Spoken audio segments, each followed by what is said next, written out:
how to book vendors in 2025, because we're so over planning this thing like it's 2005, baby. I feel like there's a lot of wedding planning advice that's just like stuck back in the aughts. We're just really not growing and moving with the times as much as we should be in a whole lot of regards. And booking vendors is like right up there on the list. Because you're savvy internet people now. You know how this thing works. So why are we still harkening back to the old way of wedding planning and the old way of booking vendors when there is a faster and simpler way of handling all of it? So let's run through the do's and don'ts of booking in 2025. Number 1, we're not gonna skip this. Okay? We're not going to glaze on past this. It sounds boring because for some people, honestly, it kind of is. But there are 2 things that you need to do before you even go out searching. 2 things, very important. Come in a little bit closer. You are going to budget. I don't need a hard, firm budget. I just need you to look at your bank account, maybe have a conversation with your parents or your fiance's parents, and kind of figure out how much money potentially are we willing to or able to throw at this thing. Okay, cool. We're going to hold that loosely. We're going to set it over here. Number 2, you're going to prioritize.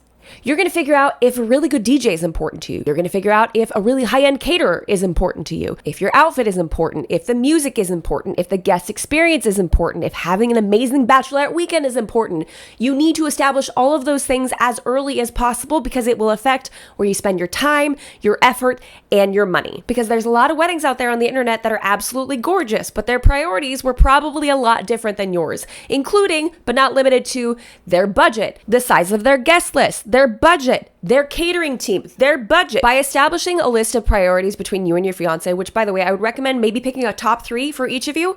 I've had couples say things like photography. Photography is the most important thing. That's the one thing other than the marriage that we're taking away from this wedding day. Other people will say the guest experience is really important. That tells me that they should probably have a really good DJ and a really well-written timeline so no one gets bored and there aren't crickets playing in the background instead of music. I even had one bride say, my dress is the most important thing aside from the marriage. I've dreamt of this dress my entire life, and you can bet your bottom dollar that sucker was a beautiful baby pink.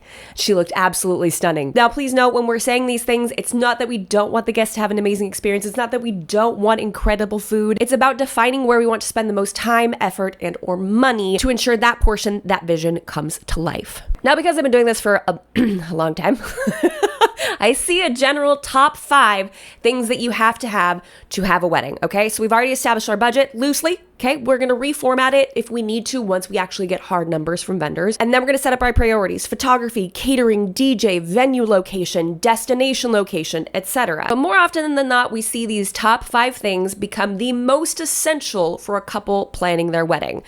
Please note here, because I've definitely talked about this in a video before. When I mentioned the top 5 things, everyone's like, oh, you need a spouse.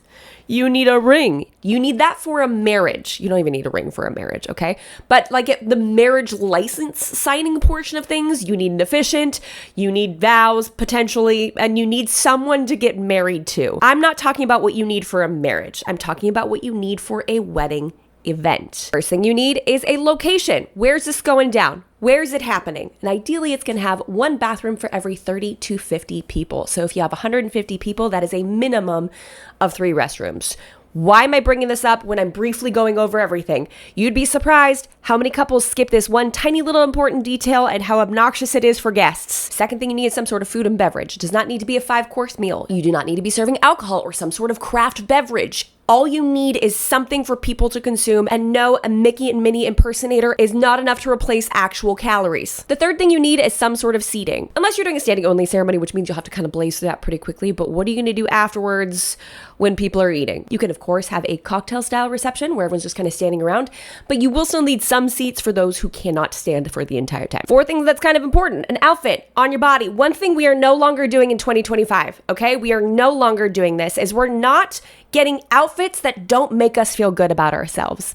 We're not doing that. We're gonna spend time and intention making sure that what we put on our bodies makes us feel good and makes us feel excited for our wedding day. So whether your dress is thrifted, rented, borrowed, purchased off the rack, or made from scratch, we want to make sure that you feel absolutely gorgeous on your wedding day. But we're not stopping there. It's 2025. We're gonna make sure that the groom also feels incredible in his suit. For too many years, we've seen grooms in poor fitting suits, and they're doing it just because it's the only option. So they're gonna don that cheap rental that looks like they borrowed it from their dad, and that's gonna be in their wedding day photos forever and ever, amen. Enter Generation Tux, the sponsor for this week's video. Imagine instead of driving all the way to a brick and mortar store, having your measurements taken, which, let's be honest, we've all seen that episode of Friends. It's awkward. Okay? Waiting until a day or two before the event, having to drive back to that location to pick up your suit, to put it on, and just pray that it works. And if it doesn't, oh well, you're stuck with whatever you got.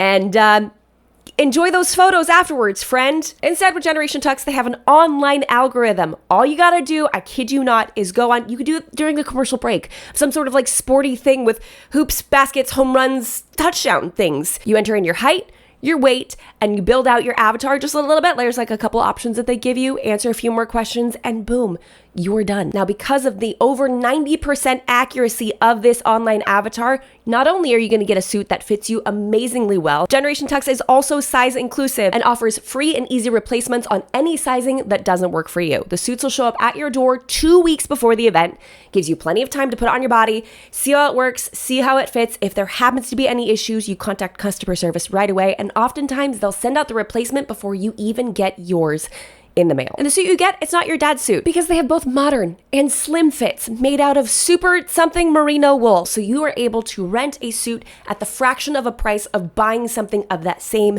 exact caliber. We are leaving behind saggy suits in 2024. 2025, we're moving forward with something that looks good on your fiance, because you know that moment when you put on your dress for the first time and you go, this is it. This is the outfit I'm going to get married in. Your groom deserves to have that too. So check out Generation Tux today. I'm going to go ahead and link them right here. Highly recommend their home try-on so you can try on the suit well before the event to make sure everything fits perfectly, it's the exact color that you're looking for, and you have no questions moving forward. Thanks again, Generation Tux, for sponsoring this week's video and marching us out of the brick and mortar era and into an online one. The next bare minimum thing you need for your event is some way to capture the memories. Oftentimes, a photographer, professional photographer, is top of the list for most people. Other people might choose a student photographer or have their family members and friends take a bunch of photos on their phones, photos and videos, using a QR code or a hashtag or a Google Drive folder to send those in. Little tip here, QR code seems to be the easiest for a lot of people, but if, and only if, you have that bad boy everywhere. You need that QR code on every single table, you need it at the bar, you might need a large sign that says, submit wedding photos here. Don't use that phrasing. I didn't like that. I made that up on the spot. You get the vibe though. And then 2 honorable mentions to like pull off an actual event is to have some sort of music in the background that could be a DJ or a Spotify playlist, and or some sort of centerpiece in the middle of your table should you be having people sit at tables. What we're not doing is adding things on just because the internet told us to, okay? You don't need a photo booth. They're super fun. I love them a whole lot. Please do not misunderstand me here, but it's not like your guests are going to miss it if it's not there. This also includes, but is not limited to, lawn games, board games, scavenger hunts, word searches, etc. If you have the capacity, you have the time, you have the effort, you have the finances, please feel free to add those in, but they are not necessary for the success of your event. So now that we've set our general budget, we've talked about our priorities, we've established the bare minimum of things that we need, it's time to start doing our research. I'm going to lead with the don't on this one, okay?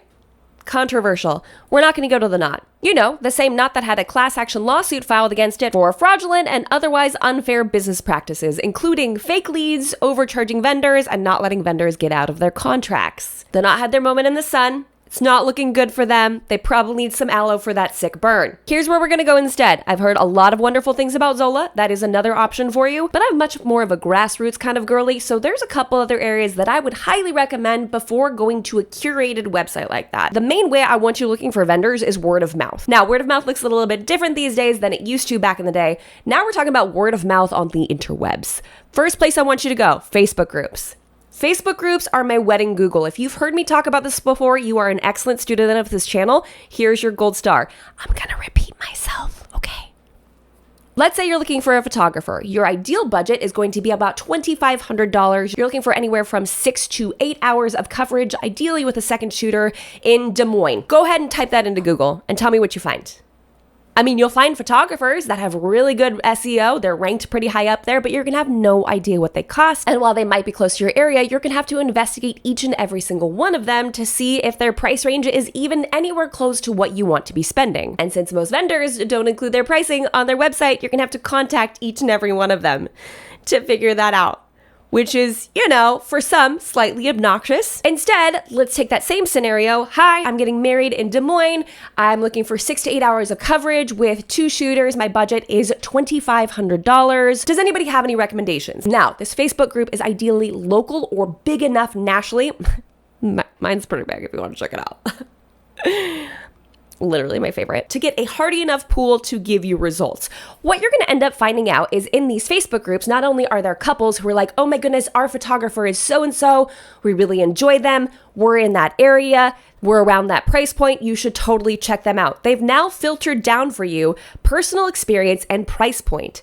In addition to that, you'll get photographers saying, hey, that's me.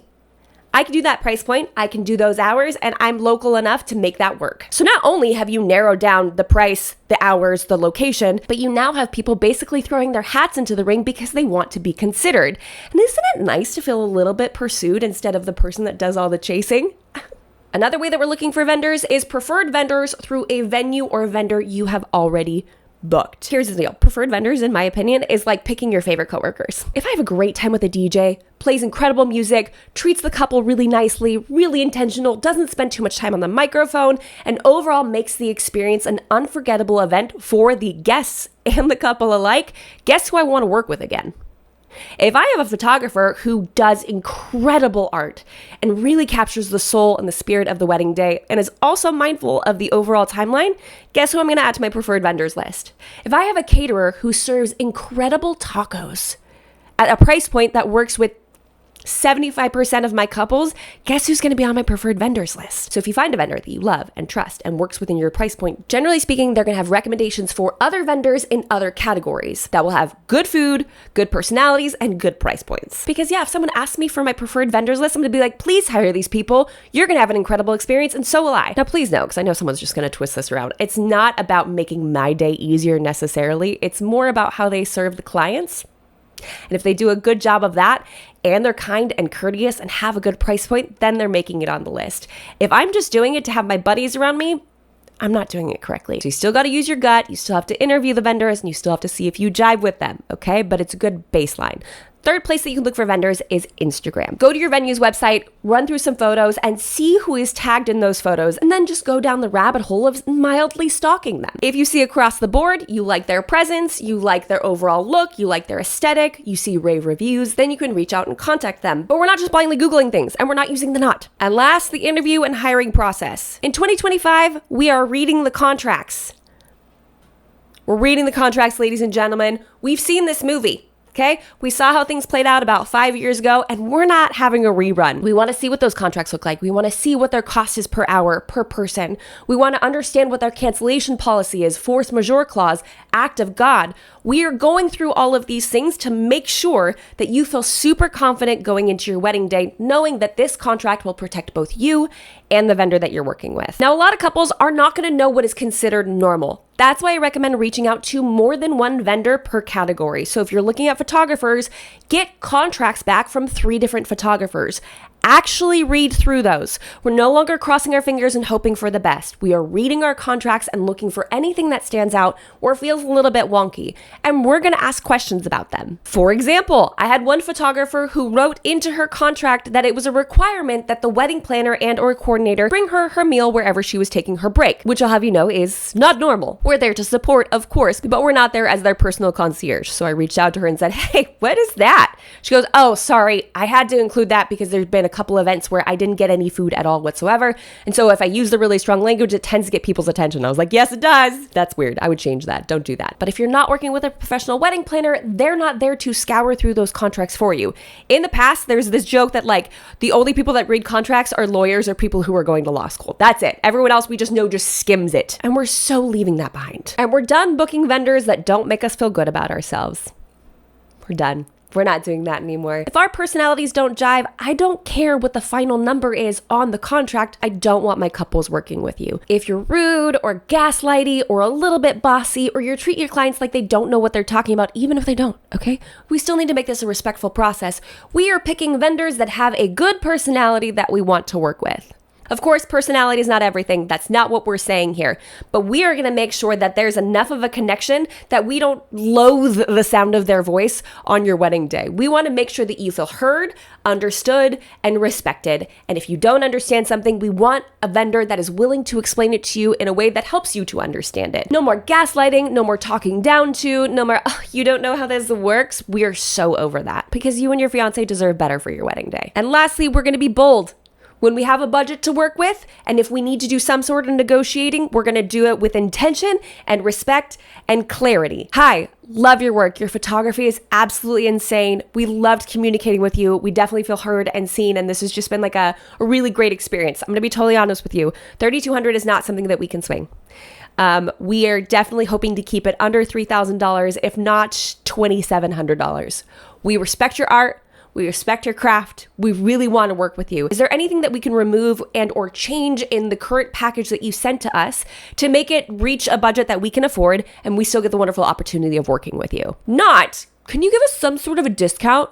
Yeah, I mean, like, we like you, but like, that's not what we want to pay. The personality and respect train goes both ways, baby. So if you want to make sure that you're off to a good working relationship with this vendor, respect the contract that they've put together and ask your questions in such a way that reflects that. So here's how we're booking vendors in 2025. Number one, we're not going out there without a general budget. We can come back and like change some numbers around, but you got to know how much money you have. And you also need to prioritize. You got to figure out what's important to your fiance, what's important to you. Don't go out there and start booking things or talking to people if you don't know what's important.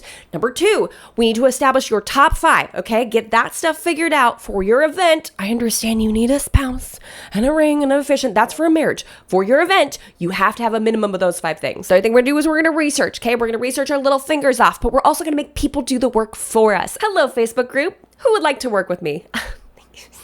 Oh, really incredible photographer. Who do you like? Who have you worked with before that's just going to make like our wedding day absolutely incredible? Yeah? Okay. Can I have the list? Thank you so much. Oh, Instagram. We're going to be snooping. We're going to be snooping and tapping on tags and going down the rabbit hole. And then we're going to go, yeah, you know, this is like stalking put to good use. And then lastly, we're going to make sure your heinies are covered. Okay. Read them contracts, friend. Compare them. See if something funky pops out. And if you have any requests, you're going to say it with your whole chest. So that's what we have for today's video, guys. Thank you so much for watching. And if you would like your groom or yourself, if you're wearing a suit for your wedding day, to feel and look good on your wedding day, 10 out of 10 recommend checking out Generation Tux. Thanks again, Generation Tux, for sponsoring this week's video. If you haven't done so already, jump on down there, hit the like button, and subscribe to this channel for more tips and tricks for the modern day bride. And until next week, bye, guys.